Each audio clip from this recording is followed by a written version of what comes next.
প্রধানমন্ত্রী তারেক রহমানের প্রথম সফর বাংলাদেশ মালয়েশিয়া সম্পর্কের ইতিহাসে গুরুত্বপূর্ণ মাইলফলক হিসেবে স্মরণীয় হয়ে থাকবে বলে জানিয়েছেন তার উপদেষ্টা মাহদি আমিন।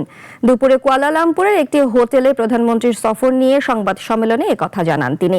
মাহদি আমিন আরও বলেন, এই সফরের মাধ্যমে দুই দেশের পারস্পরিক আস্থা, বন্ধুত্ব ও জনগণের সঙ্গে জনগণের সম্পর্ক আরও সুদৃঢ় ও সুসংহত হয়েছে।